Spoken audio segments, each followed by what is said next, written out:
بسم اللہ الرحمن الرحیم۔ آج جو ہم نے سورۃ الکافرون کی تلاوت کرنی ہے اس کا نام سورۃ الکافرون ہے اور مکیہ ہے۔ مکیہ سے مراد میں نے آپ کو بتایا یہ ہجرت مدینہ سے پہلے نازل ہوئی ہے، اور اسی طرح اس کی 6 آیات ہیں، 1 رکوع ہے۔ قرآن پاک کے اندر 4 صورتیں ہیں جو کل سے شروع ہوتی ہیں جو مشہور طور پر ہیں، لیکن 5 صورتیں ہیں قرآن پاک کے اندر ٹوٹل جو کل سے شروع ہوتی ہیں۔ لفظ کل کہتے ہیں نا، 4 کل، 4 کل نہیں ہے، 5 کل ہیں۔ مشہور 4 کل ہو گئے لیکن 5 کل ہیں۔ کل سے شروع ہونے والی صورتوں کے نام، کل سے شروع ہونے والی صورتوں کے نام 5 ہیں۔ سورۃ الجن،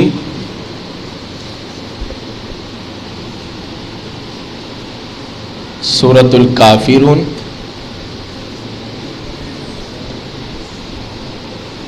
سورۃ الاخلاص، سورۃ الفلق، سورۃ الناس۔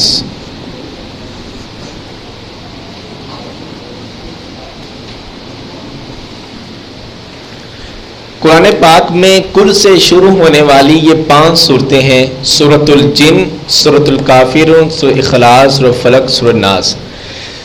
سورۃ کافرون، سورۃ اخلاص، فلق، ناس یہ ہمیں مشہور ہے اور معاشرے کے اندر یہی مشہور ہے، یہ 4 کل ہیں۔ لیکن سورۃ جن بھی یہ بھی کل سے شروع ہوتی ہے، ٹھیک ہے، یہ بھی آپ کے علم میں ہونا چاہیے۔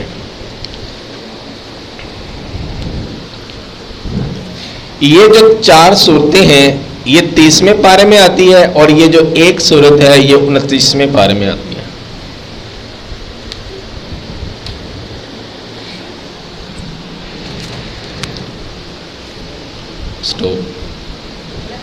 اور یہ جو 5 صورتیں ہیں یہ ساری کی ساری مکیہ ہیں، مدنیہ نہیں ہے، مکیہ ہے۔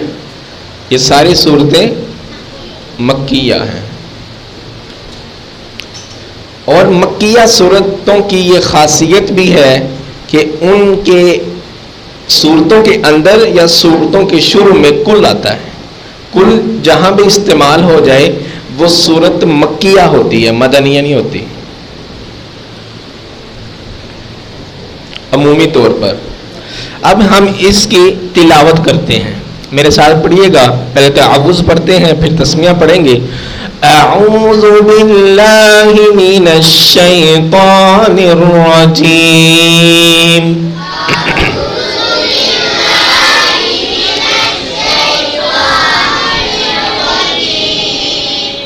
سورۃ الکافرون مکیہ،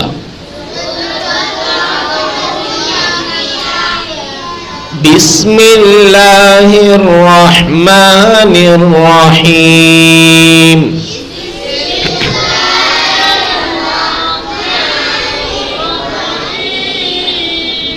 قل یا ایھا الکافرون،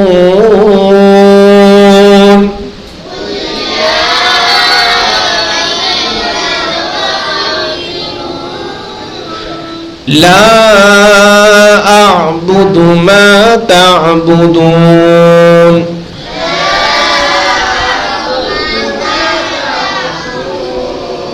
تعبدون میں عین ہے، اس کو غلط دبا کر پڑھنا ہے، جھٹکا لگا کر تعبدون نہیں پڑھنا، تعبدون، تعبدون، یعنی کہ آپ کی آواز کے اندر جھٹکا نہیں ہونا چاہیے، غلط دبا کر آپ نے پڑھنا، تعبدون،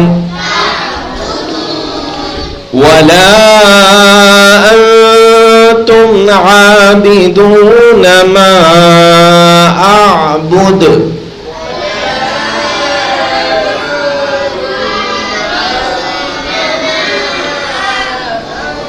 ولا انا عابد ما عبدتم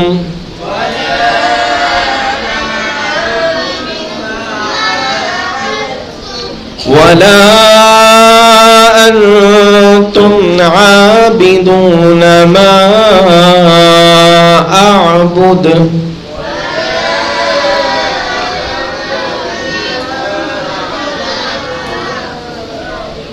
لکم دینکم ولی دین.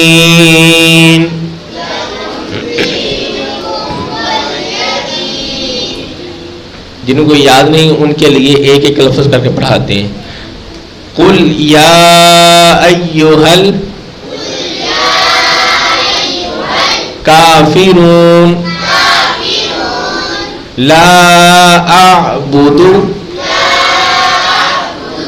ما تعبدون ولا انتم عابدون ما اعبد ولا انا عابد ما عبدتم ولا انتم عابدون ما اعبد لکم دینکم ولی دین. اس صورت کے اندر دو آیات وہ دوبارہ بار بار آئی ہے. دو آیات سیم ہے لیکن وہ دوبارہ پلٹ کر آئی ہے. کچھ حافظوں کو بھی یہ سورہ یاد ہوتی ہے لیکن پھر بھی بھول جاتی ہے. کیوں؟ اس کے اندر مشابہ ہے. تو اس کو یاد کرنے کا آسان طریقہ کار میں آپ کو بتاتا ہوں. اس کے اندر جو آیات دو مرتبہ آئی ہے وہ یہ ہے ولا انتم عابدون ما اعبد. پہلا جب آئے گا ولا انتم عابدون ما اعبد، اس کے بعد آئے گا ولا انا عابد ما عبدتم. ولا انا عابد ما عبدتم. پھر اس کے بعد جب دوسرا آئے گا نا ولا انتم عابدون ما اعبد، اس کے بعد آخری آیت ہے لکم دینکم ولی دین. ٹھیک ہے؟ ولا انتم عابدون ما اعبد. اور اس کا دوسرا آسان طریقہ یہ ہے کہ ولا انتم عابدون ما عبدتم پڑھنا ہے یا اعبد پڑھنا ہے، یہ بھی بھول جاتے ہیں. ولا انتم، یہ میں لکھ دیتا ہوں.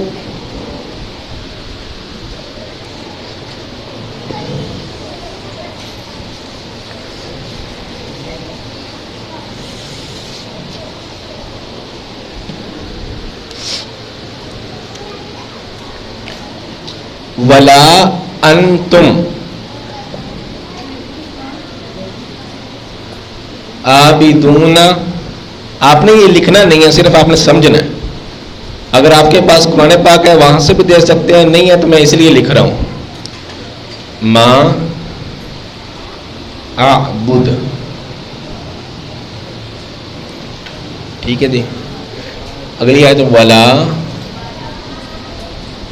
انا عابد ما عبدتم.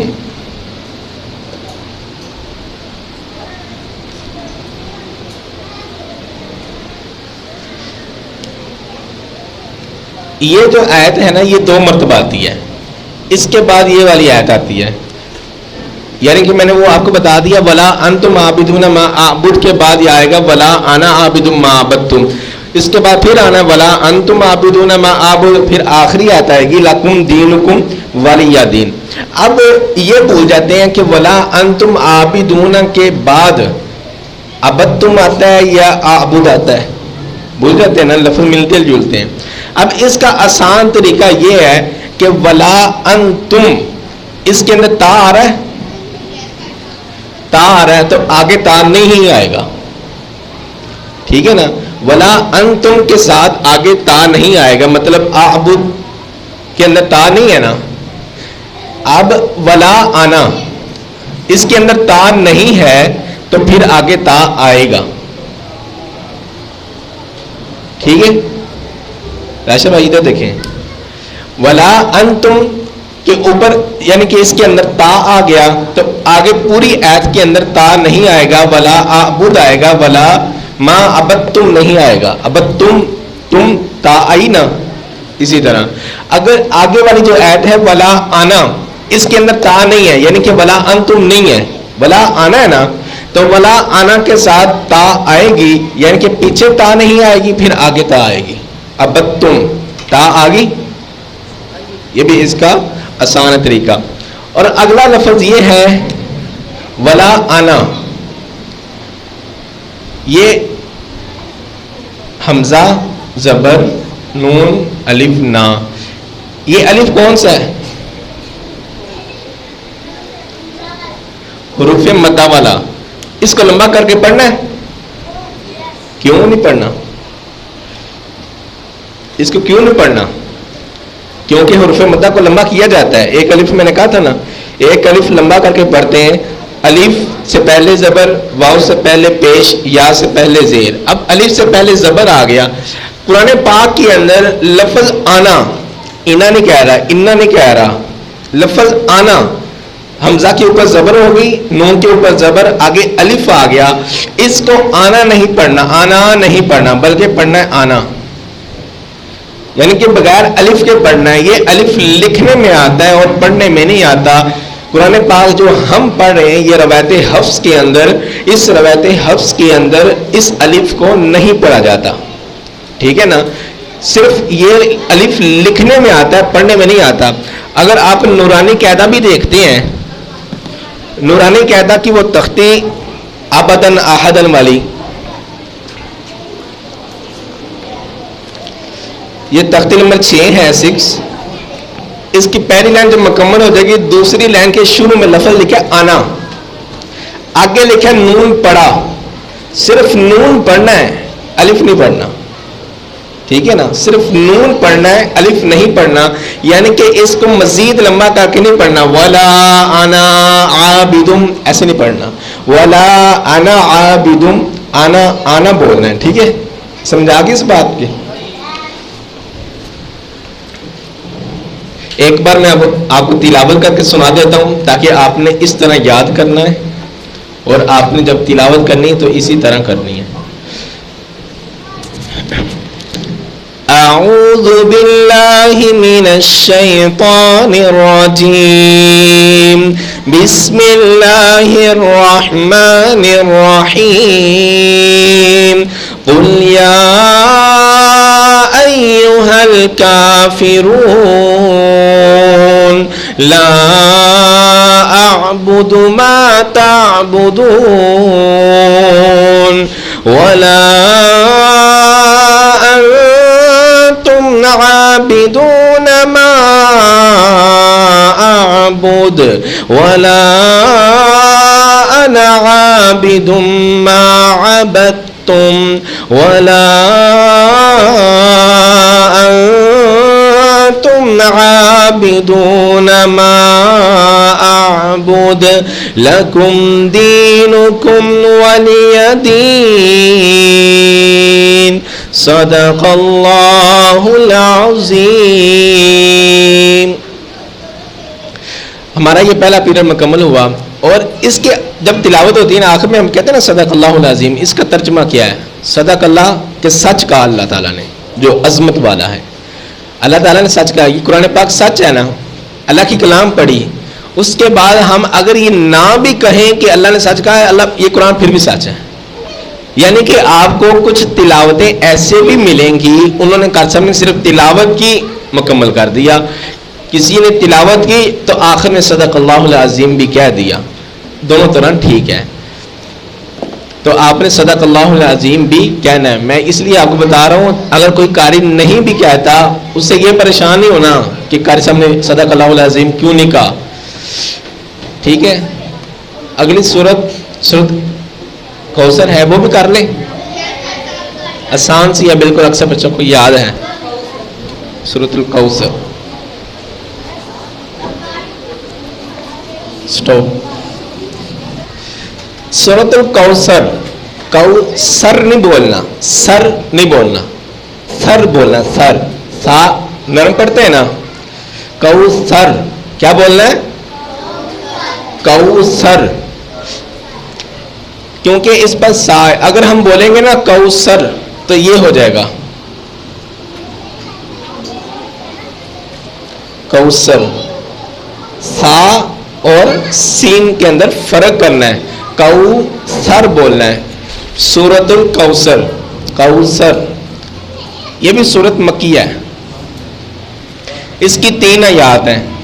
قرآن پاک میں سب سے چھوٹی یہ سورت ہے.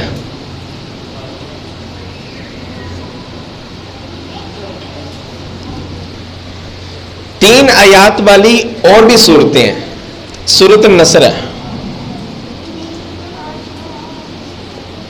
سورۃ العصر ہے،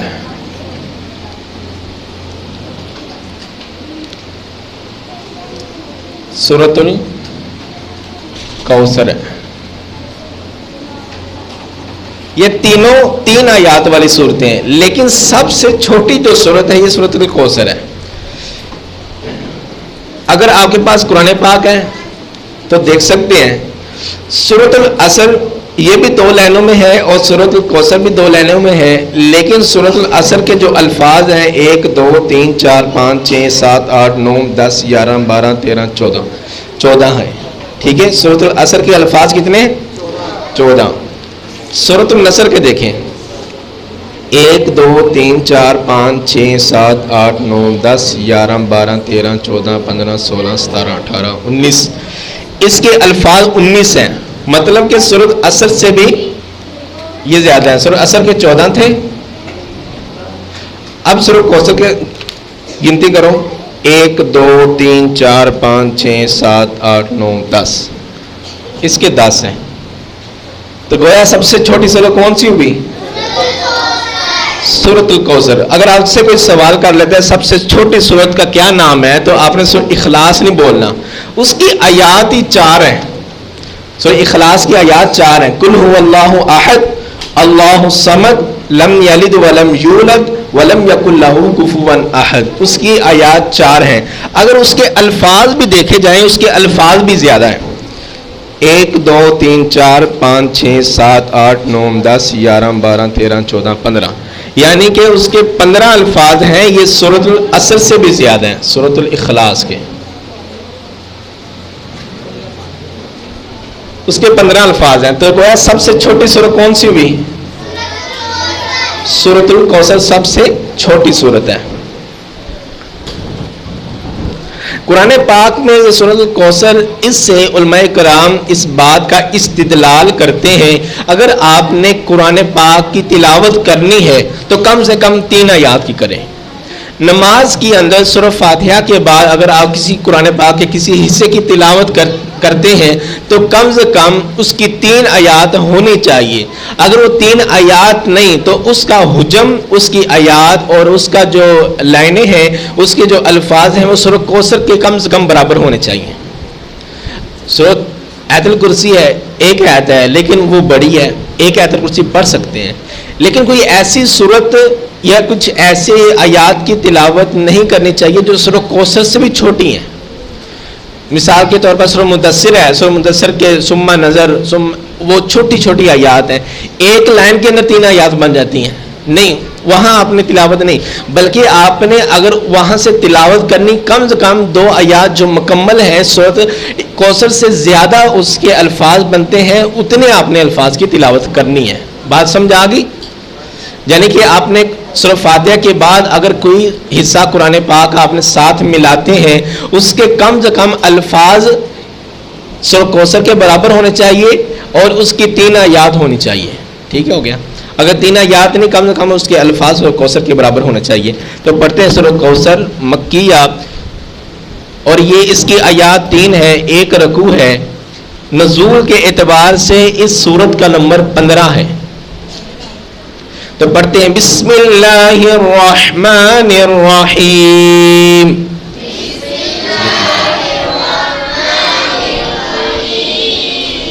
اِنَّا أَعْطَيْنَاكَ الْكَوْثَرَ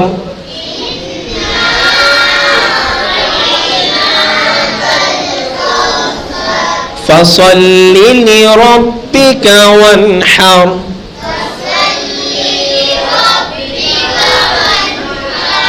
ان شانئك هو الابتر.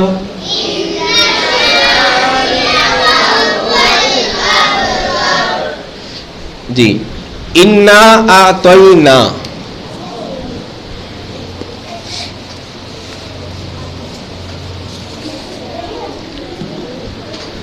ہم نے پڑھا انا اعطینا کل، انا اعطینا، انا اور اعطینا، یہاں پر مد کون سی ہو رہی ہے؟ مزمل آپ بتاؤ.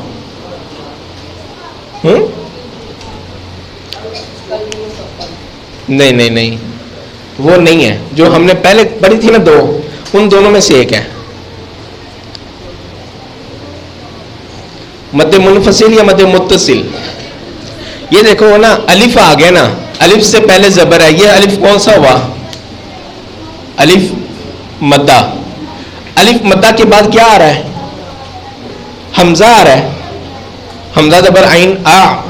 تو اب حمزہ دوسرے کلمہ کے اندر آ رہا ہے کہ اسی کلمہ کے اندر آ رہا ہے؟ دوسرے کلمہ کے اندر آ رہا ہے نا، یعنی کہ انا الگ ہے، آتینا الگ ہے. تو اب انا کا الف کے یعنی کہ انا کے آخر میں الف آ رہا ہے، یہ الف مدہ ہے، اور دوسرے کلمہ کے شروع میں حمزہ آ رہا ہے. تو حمزہ یہ دوسرے کلمہ کے شروع میں آ رہا ہے، تو دوسرے کلمہ والے حمزہ جس کے اندر آ جائے تو اس مد کا کیا نام ہوتا ہے؟ منیبہ بتاؤ. مد منفصل. میں نے بتایا تھا مد منفصل کا مطلب ہوتا ہے جدا ہونا. جب حروف مدہ اور حمزہ جدا ہو جائیں گے تو وہ مد منفصل ہو جائے گی. اگر وہ مد یعنی کہ حمزہ اور حروف مدہ آپس میں ملے ہوئے ہوں گے، ایک کلمے کے اندر ہوں گے، ایک لفظ کے اندر ہوں گے، تو وہ مد متصل ہوگی. یہاں پر مد منفصل ہو رہی ہے. مد منفصل کی مقدار کتنی ہے مریم؟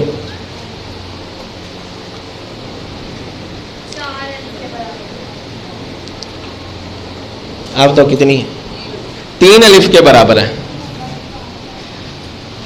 حروف مدہ کو 1 الف کے برابر لمبا کرتے ہیں. کھڑا زبر کھڑی زیر الٹا پیش کو 1 الف کے برابر لمبا کرتے ہیں.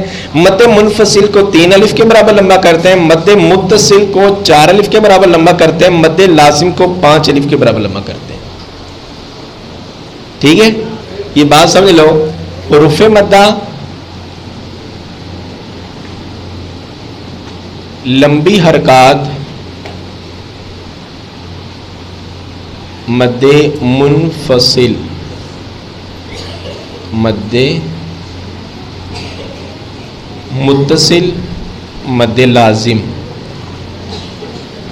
جو ہم نے کل پڑھی نا مد لازم کلمی مستقل، اس کی 4 اقسام: کلمی مستقل، کلمی مخفف، حرفی مستقل، حرفی مخفف. اس کو 5 الف لمبا کرتے ہیں. یہاں پر یہ مد منفصل ہے، اس کو کتنا لمبا کرنا ہے؟ 3 الف. یہ آپ ڈیٹیل یاد رکھ لیں، امتحان کے اندر یہ آ سکتی ہے.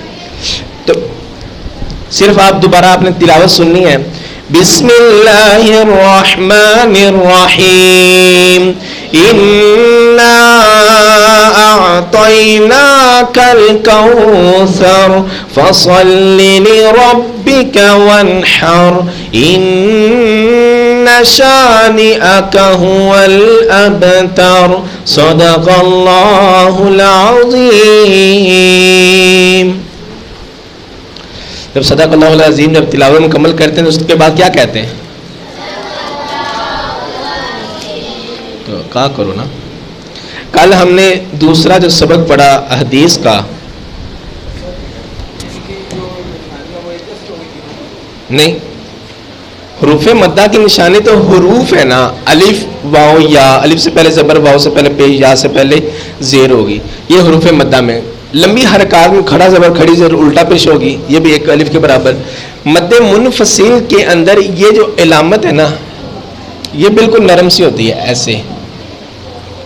مد منفصل کے اندر جہاں پہ اس طرح کی علامت آ جائے، اگر آپ کو نام نہیں بھی یاد آتا، اس طرح کی علامت آ جائے وہ مد منفصل ہوگی. اگر علامت کے اندر اس طرح آ جائے ایسے، یہ مد متصل ہوتی ہے. اور اسی طرح مد متصل اور اسی طرح ہی مد لازم ہوتی ہے. مد لازم ایسی ہوتی ہے لیکن اس کو حرفوں کی وجہ سے پہچان کی جاتی ہے. ہاں، یہ دونوں جو ہے نا، یہ دونوں مدیں، یہ جو علامت ہے یہ مد متصل کی بھی ہے اور مد لازم کی بھی ہے. مد متصل کی بھی اور مد لازم کی. اور یہ جو اکیلی ہے نا یہ مد منفصل کی ہے. ٹھیک ہو گیا.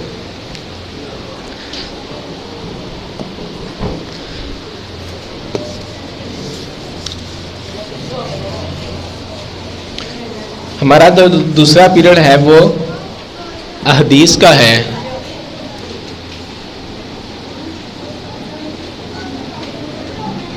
حدیث کا کل ہم نے حدیث کون سی پڑھی تھی؟ شرم و حیا اور دین کیا ہے،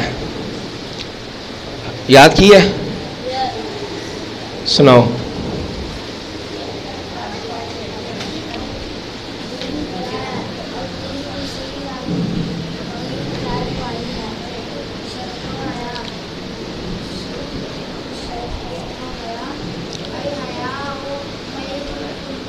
شاباش.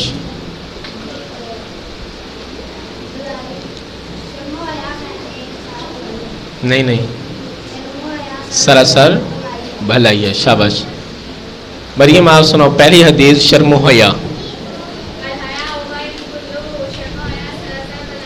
یہ حدیث کس کتاب میں آتی ہے؟ حدیث نمبر.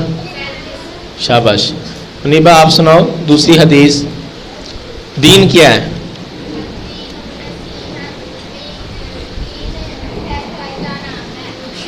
اور یہ حدیث کس کتاب میں آتی ہے؟ حسن مسلم. صحیح مسلم کے اندر ہے. یعنی کہ حدیث حسن مسلم یہ کتاب ہے اور صحیح مسلم حدیث کی کتاب ہے. حسن مسلم مسلمانوں کا یہ قلعہ، اس کا یہ ترجمہ ہے. یہ بیٹھ جائیں. اور حدیث نمبر کیا ہے؟ 55. آج جو ہم نے حدیث پڑھنی ہے اس کا عنوان ہے مسلمان کون ہے.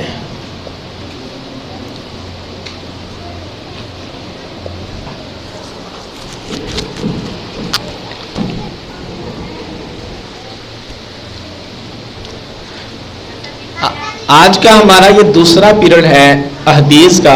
اس کا عنوان ہے مسلمان کون ہے. مسلمان کون ہے، یعنی کہ ہر بندہ کہتا ہے میں مسلمان ہوں، میں مسلمان ہوں. نبی کریم صلی اللہ علیہ وسلم سے پوچھتے ہیں مسلمان کون ہے. نبی کریم صلی اللہ علیہ وسلم اس کی ڈیفینیشن یوں کرتے ہیں. صحیح یہ ترمذی کے اندر 2637 نمبر روایت ہے. بخاری کے بھی اندر آتا ہے، مسلم کے اندر آتا ہے. اگر بخاری مسلم دونوں کتابوں کے اندر حدیث موجود ہو اس کو کہتے ہیں متفق علیہ. کیا کہتے ہیں؟ متفق. میں ساتھ پڑھو. متفق علیہ.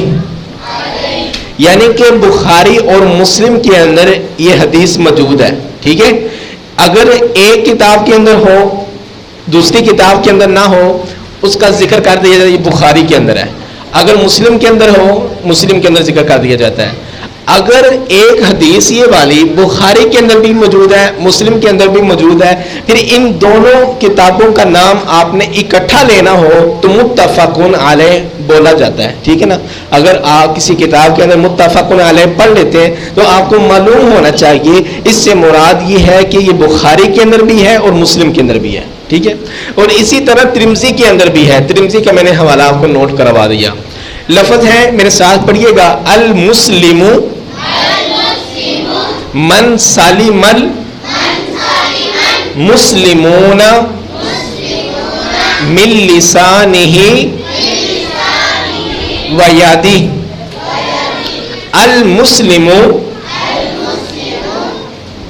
مسلمان وہ ہے من سلم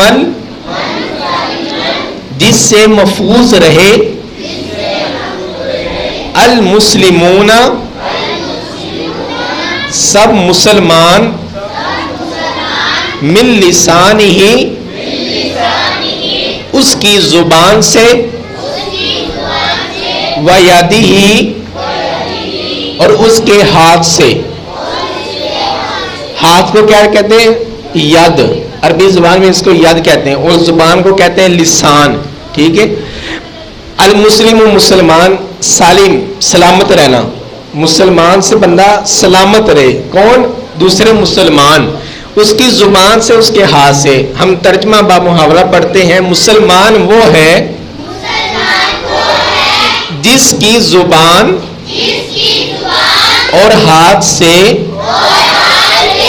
دوسرے مسلمان محفوظ رہیں. یعنی کہ آپ مسلمان ہو نا, اپنے آپ کو مسلمان کہتے ہو, آپ کی زبان سے دوسرا مسلمان پریشان نہیں ہونا چاہیے. آپ کی زبان سے یعنی آپ نے گالی گلوچ نہیں کرنی, آپ نے چغلی نہیں کرنی, آپ نے ادھر کی باتیں ادھر نہیں کرنی, لڑائی جھگڑے نہیں کروانے, تو نہ کرنے نہ کروانے. جب لڑائی جھگڑا ہو جائے تو اپنی زبان سے کسی دوسرے مسلمان کو تکلیف نہیں دینی. لڑائی جھگڑا جس اعتبار پر بھی ہو, لیکن آپ یہ دیکھو دوسرا مسلمان تو ہے نا, میری زبان سے وہ تنگ نہ آئے. اس کی طرف سے چاہے مجھے کوئی تکلیف آ جائے, لیکن میں مسلمان ہوں, حقیقی مسلمان میں ہوں, تو میری وجہ سے دوسرا مسلمان پریشان نہ ہو. صرف زبان نہیں بلکہ ویادی ہی اور اس کے ہاتھ سے بھی مسلمان محفوظ رہے. اب ادھر آپ لکھتے ہو, اگر آپ کے ساتھ کوئی آپ کو اس طرح کوئی چٹکی کاٹ دے, آپ کو تکلیف ہوگی نا. آپ لکھ رہے ہو, آپ کی کوئی اس طرح یہ کاپی کو پکڑ کر اس طرح کھینچنا شروع کر دے, آپ پریشان ہو گے نا. آپ کی پٹی کو اس طرح کوئی ہلانا شروع کر دے, پریشان ہوں گے نا. اس وجہ سے آپ نے کسی کو اس اعتبار پر بھی تنگ نہیں کرنا, اپنے ہاتھ کے ذریعے اس کو پریشان نہیں کرنا. وہ لکھ رہا ہے, پڑھ رہا ہے, اس کو پڑھنے دو. وہ اپنا کام کر رہا ہے, کرنے دو. اس کو آپ نے مارنا بھی نہیں ہے, اپنے ہاتھ کے ذریعے اس کو تنگ نہیں کرنا. امام ابن حجر اسقلانی رحمۃ اللہ علیہ اس کی حدیث کی تفسیر میں لکھتے ہیں, صرف زبان اور ہاتھ مراد نہیں ہے. صرف زبان اور ہاتھ مراد نہیں ہے. لوگ آنکھوں سے بھی تیر کرتے ہیں, لوگ آنکھوں سے بھی ظلم کرتے ہیں, لوگ پاؤں کے ساتھ بھی ظلم کرتے ہیں. انسان کے پورا جسم مراد ہے, انسان کا پورا جسم مراد ہے. نبی پاک نے صرف زبان اور ہاتھ کا بول دیا, اس سے مراد پورا جسم ہے, صرف یہ دو چیزیں نہیں ہیں. یعنی کہ مسلمان دوسرے مسلمان کو نہ پاؤں سے تکلیف دیتا ہے, نہ ہاتھ سے تکلیف دیتا ہے, نہ زبان سے تکلیف دیتا ہے, نہ آنکھوں سے تکلیف دیتا ہے. آپ نے نوٹ کر لیا؟ ایک بار میں دوبارہ پڑھا دیتا ہوں. المسلم من سلم المسلمون من لسانہ ویدہ. ترجمہ, مسلمان وہ ہے جس کی زبان اور ہاتھ سے دوسرے مسلمان محفوظ رہیں. اگر آپ اس حدیث پر عمل کر لو گے نا, آپ کے گھر میں کوئی شکایت نہیں جائے گی, نہ اسکول میں آئے گی نہ مدرسے میں آئے گی. سب سے زیادہ شکایت کا سبب یہ دو چیزیں بنتی ہیں. آپ زبان کے ساتھ لڑائی کرتے ہو, ہاتھوں کے ساتھ ان کو مارتے ہو, پھر گھر کے اندر شکایت آ جاتی ہے, بلا ماں آ جاتا ہے. ٹھیک ہے نا, پر والدین پریشان ہوتے ہیں, پھر آپ کو سزا دیتے ہیں, آپ کو سمجھاتے ہیں. پھر وہ جو سمجھاتے ہیں نا, پھر آپ کو بھی پتہ ہے کیسے سمجھاتے ہیں. تو اس وجہ سے اس حدیث پر آپ نے عمل کرنا ہے. جب عمل کرو گے آپ ایک مثالی مسلمان بن جاؤ گے. نبی کریم صلی اللہ علیہ وسلم نے یہ چھوٹے سے کلمات ہیں, اس کے اندر کتنی بڑی تربیت رکھ دی اور کتنے جامع الفاظ ہیں. اس کے بعد ہم مسنون دعائیں پڑھتے ہیں. کل ہم نے کون سی دعا پڑھی تھی؟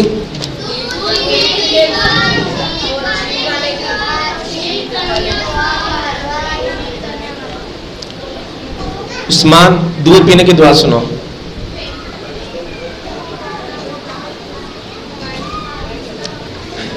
اب ہمارا تیسرا پیریڈ ہے مسنون دعائیں. سب سے پہلی آج ہم نے جو دعا پڑھنی ہے غصہ آنے کی دعا. غصہ آ جاتا ہے انسان کو. اب غصہ آنے کی دعا کیا ہے؟ رسول اللہ صلی اللہ علیہ وسلم نے فرمایا کہ غصہ شیطان کی طرف سے آتا ہے. اب شیطان سے پناہ مانگنی ہے. پڑھنا ہے اعوذ باللہ من الشیطان الرجیم. تو شیطان بھاگ جاتا ہے تو غصہ ختم ہو جاتا ہے. نبی کریم صلی اللہ علیہ وسلم نے فرمایا جب غصہ آ جائے آپ اگر کھڑے ہیں بیٹھ جائیں, اگر بیٹھے ہیں تو لیٹ جائیں, اگر لیٹے ہوئے ہیں تو آپ کھڑے ہو کر وضو کریں, اللہ کے سامنے قیام کریں, 2 رکعت پڑھیں, آپ کا غصہ دور ہو جائے گا. یہ نہیں آپ پتہ کیا ہوتا ہے, غصہ آتا ہے بندہ لیٹا ہے تو بیٹھ جاتا ہے, بیٹھا ہے تو کھڑا ہو جاتا ہے, الٹا کام کرتے ہیں تو غصہ مزید آتا ہے. فرمایا کہ جب غصہ آئے کھڑے ہو تو بیٹھ جاؤ, بیٹھے ہو تو لیٹ جاؤ, غصہ ختم ہو جائے گا. اب کچھ لوگ کہتے ہیں غصہ آ جائے گا اپنے ناخنوں کی طرف دیکھنا شروع کر دو, غصہ ختم ہو جائے گا. یعنی کہ اپنی توجہ کسی دوسری طرف لے کر جاؤ تو غصہ ختم ہو جاتا ہے. ہم حدیث پر عمل کرتے ہیں, غصہ آئے کھڑے ہو تو بیٹھ جاؤ, بیٹھے ہو تو لیٹ جاؤ, پھر غصہ آ رہا ہے تو وضو کر لو. غصے کے ساتھ جسم کے اندر حرارت پیدا ہو جاتی ہے نا. غصہ جس طرح آگ کے اندر گرمی ہوتی ہے, شیطان بھی آگ سے بنا ہے, پھر شیطان کی آنے کی وجہ سے غصہ آیا. اب آگ کو ختم کرنے کے لیے کس چیز کا استعمال کیا جاتا ہے؟ پانی کا استعمال کیا جاتا ہے نا. اب اپنے جسم پر پانی بہاؤ, کس انداز سے؟ وضو کر کے, ٹھیک ہے نا. وضو کرنے سے شیطان یہ غصہ دور ہو جاتا ہے. یہ دعا آپ کو یاد ہوگی, تحفظ ہے, آپ کو پہلے یاد ہے, اعوذ باللہ من الشیطان الرجیم. اگر آپ کو خود کو غصہ آیا اعوذ باللہ من الشیطان الرجیم, اگر کسی کو غصہ آیا ہے آپ کے مد مقابل, آپ کے استاد کو غصہ آ گیا ہے, آپ کی ٹیچر کو غصہ آ گیا ہے, اب اس پر بھی آپ نے اعوذ باللہ من الشیطان الرجیم پڑھ کر پھونک دینا, ٹھیک ہے, اس سے بھی غصہ دور ہو جائے گا. کوئی ہوتے ہیں نا کہ بلا وجہ کوئی ٹیچر مارنا شروع کر دیتی ہے, استاد مارنا شروع کر دیتا ہے, تو غصہ کسی پر ہوتا ہے تو کسی پر نکل جاتا ہے. تو آپ اعوذ باللہ من الشیطان الرجیم پڑھ لو, لیکن آپ نے استاد کی مار کے بعد غصہ نہیں کرنا, آپ نے غصہ نہیں کرنا. اگر استاد کو غصہ آ گیا تو ٹھیک ہے, اس نے آپ کو سزا دی ہے, اس کی بھی آپ کوئی حکمت ہوگی. ایک بچے کو سزا دینے سے سب بچوں کو کنٹرول کیا جاتا ہے. اگر وہ آپ کی باری آ گئی, استاد کتنی دفعہ معاف کرتا ہے, معاف کرنے کے بعد جب وہ بچہ ہاتھ سے گزر جاتے ہیں, بچے ہاتھ سے گزر جاتے ہیں, پھر ایک بچے کو اچھی طرح سزا پھینٹی لگا دیتے ہیں تاکہ دوسرے بچے کنٹرول میں آ جائے, ٹھیک ہے. استاد کی مار کے بعد آپ نے غصہ نہیں کرنا. اگلی دعا ہم مجلس کفارہ کی پڑھتے ہیں.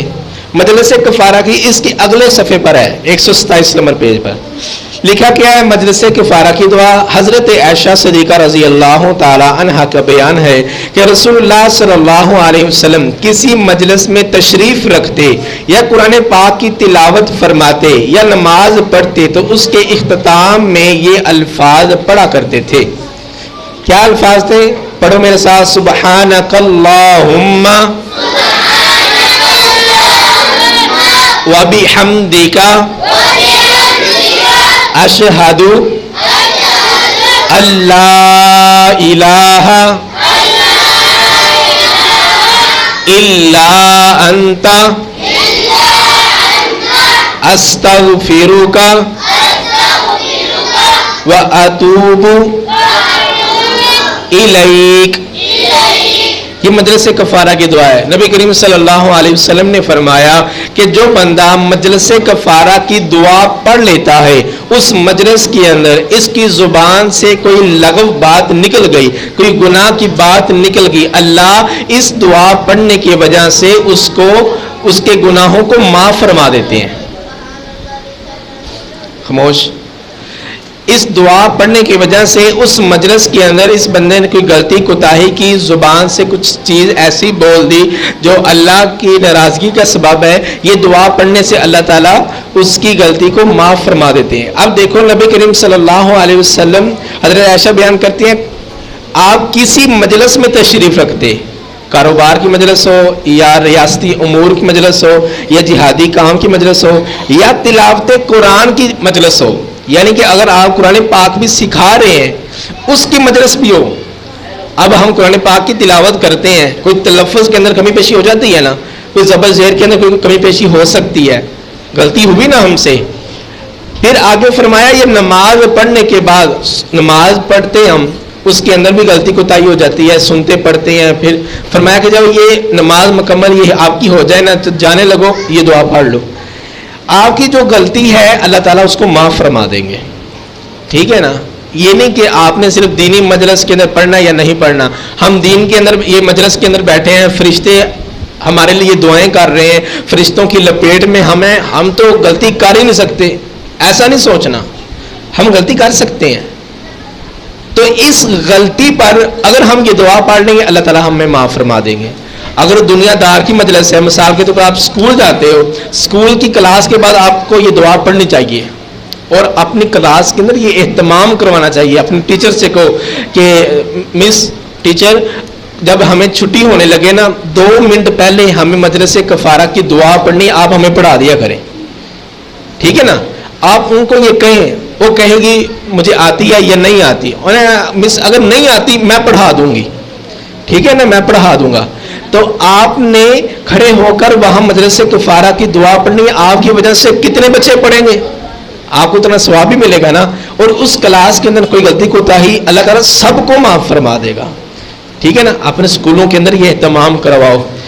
میرے ساتھ جن کے رابطے ہیں انشاءاللہ تعالیٰ میں بھی کہوں گا، اقرا اسکول کا یہ روضۃ الاطفال ہے، ان سے بات کر لوں گا.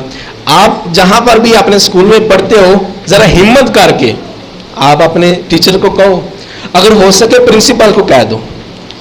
پرنسپل کو کہو گے تو پورے اسکول کے اندر یہ اہتمام ہو جائے گا. صرف 2 منٹ بھی زیادہ ہے، 1 منٹ کے اندر یہ دعا پڑھی جا سکتی ہے. ٹھیک ہے نا. یہ دعا آپ کو زبانی یاد ہونی چاہیے. جب یاد ہوگی تو تبھی آپ ان کو کہہ سکے ہوگے نا. اگر آپ کو یاد نہیں ہوگی، اگر آپ کی مس کہہ دے آپ دعا پڑھاؤ، آپ کو نہیں آئے گی تو آپ کی بےزتی ہوگی نا. اس وجہ سے یہ دعا آپ نے لازمی یاد کرنی ہے. اور ہم یہ کلاس کے بعد میں اینڈ پہ پڑھتے ہیں نا تو یہی دعا پڑھتے ہیں، مجلس کفارہ کی دعا، تاکہ ہماری غلطی کوتاہی معاف ہو جائے. مجلس کفارہ کی دعا ہم دوبارہ پڑھتے ہیں. سبحانک اللہم وبحمدک اشہد ان لا الہ الا انت استغفرک واتوب الیک. چلیں ٹھیک ہو گیا. اگلی ہماری دعا ہے سفر کی دعا. اسی حصن مسلم کی پیج نمبر 132 پر ہے.